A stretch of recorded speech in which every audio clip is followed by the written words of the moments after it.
দেখেন তো কি সুন্দর ভালোবাসার আলু।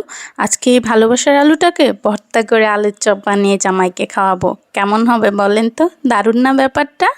যাই হোক, আলহামদুলিল্লাহ দেখতে দেখতে আমাদের আজকে 5 রোজা চলে গেল। আর আজকে আমি আপনাদের সাথে আমার প্রথম রোজার ছোট্ট একটি ব্লগ শেয়ার করব।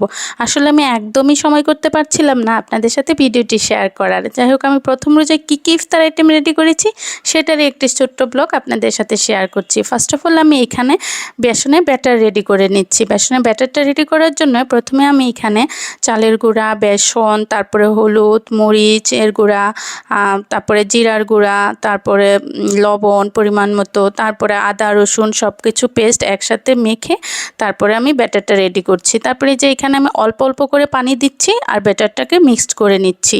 এখানে অল্প অল্প করে পানি দিতে হবে, একসাথে অনেক পানি দিয়ে দিলে ব্যাটারটা একদম পাতলা হয়ে যাবে, ভালো হবে না। এই যে দেখেন একদম আমি পারফেক্টলিভাবে সুন্দর একটা ঘন ব্যাটার রেডি করে নিয়েছি। তারপরে যে এখানে আমি চলে আসছি শরবত রেডি করতে। আমার বাচ্চারা যেহেতু 2টা বাচ্চাই আমার রোজা রাখে, তো আমরা সবাই যেহেতু রোজা রেখেছি আর আমার বাচ্চারা এই শরবতটা খুব বেশি পছন্দ করে, তাদের জন্য আমি এই শরবতটাই রেডি করছি। আর এখানে আমরা 4 জন যেহেতু, তাই আমি 4 গ্লাসই শরবত বানিয়ে নিলাম। তারপর আমি ইফতার রেডি করতে চলে গেলাম। এই যে আর এইদিকে আমি আলু আর ডিম সিদ্ধ করে দিয়েছিলাম, সিদ্ধটা অলমোস্ট হয়ে গিয়েছে। এই যে এখন আমি নামিয়ে নিয়ে আসছি। দেখেন এটা কি সুন্দর ভালোবাসা শেপের একটা আলু। লাভ শেপের আলুটা দেখে তো আমার খুব ভালো লেগেছে। আপনারা কে কে এরকম লাভ শেপের আলু দেখেছেন আগে কমেন্ট করে আমাকে জানাবেন। এই যে এখন আমি এই আলুটাকেও ম্যাশ করে নিচ্ছি, তারপরে এগুলোকে আমি একসাথে ম্যাশ করে আলুর চপ বানাবো।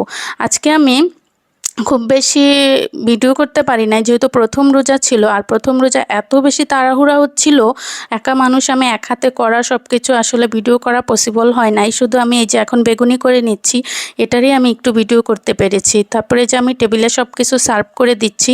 তা এখন আমি কি কি বানিয়েছি সেটাই আপনাদের সাথে শেয়ার করছি। যে এখানে আমি ছোলা রেডি করেছি, দেন আমি আলুর চপ বানিয়েছি, তারপর এই যে বেগুনি, এখন আমি বেগুনিটা রেখে দিলাম। তারপরে যে এখানে আমি কিমা দিয়ে, মাংসের কিমা দিয়ে চপ করেছি। তারপরে এখানে ইফতারে ছিল জিলাপি, এটা আমি বাইরে থেকে এনেছি। তারপরে যে এখানে ছিল খেজুর, আর এটা হলো চিকেন রোল, এটা আমি বাসায় রেডি করেছি। এই যে এটা হলো ডিম চপ, আর এটা হলো হালিম। হালিমটাও আলহামদুলিল্লাহ খুব মজা হয়েছিল, এটাও আমি বাসায় রেডি করেছি।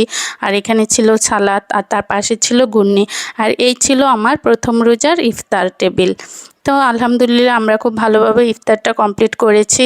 তো এই ছিল আমার আজকের ভিডিওটি। আমার ভিডিওটি ভালো লেগে থাকলে প্লিজ সবাই একটি লাইক এবং কমেন্টস করে দিবেন। আর আজকে এ পর্যন্তই। সবাই ভালো থাকবেন, সুস্থ থাকবেন, আমার পাশেই থাকবেন। আল্লাহ হাফেজ।